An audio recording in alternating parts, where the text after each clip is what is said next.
Huma says, can a girl perform her salat late on her wedding as she is with makeup, or can she perform the salat with the makeup with tayammum?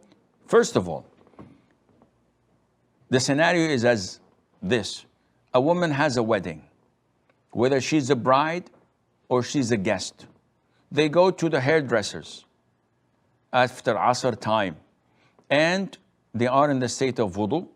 They put on makeup, and usually it is expensive. It's not something that you can just simply wash off and put it again in 5 minutes. They usually take like half an hour to get themselves adorned in such a fashion.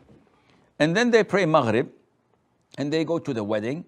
When it's Isha time, they've nullified, they broke their wudu.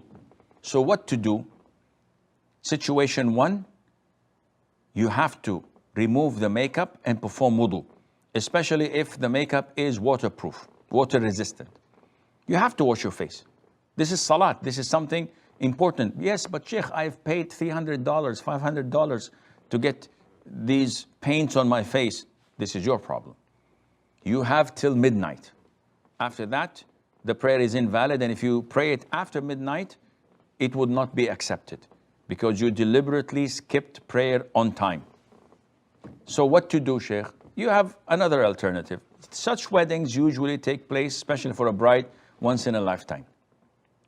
Therefore, when you go to the hairdresser or to the salon and you get these makeups on you, first of all, make sure that you make wudu. So after you make or put these things on your face and you're already in the state of wudu, when you pray Maghrib, combine to it Isha. So you pray Maghrib 3 rak'ahs, and afterwards you pray Isha 4 rak'ahs, and after that you don't have any problem with breaking your wudu because you have prayed Isha. But if you did not do this, and it's Isha time, and you have till midnight, then put Cinderella in your mind. When it's midnight, it's over. So you cannot perform tayammum because tayammum is not permissible to use except in the inability to use water. So, excuse me, are you unable to use water? She says, no, I can use water, but then I have to wash my... Khalas, you have to wash your face. But someone who is unable, either because there is no water or because he is medically prohibited from touching water, in this case, he can make tayammum, which is dry ablution.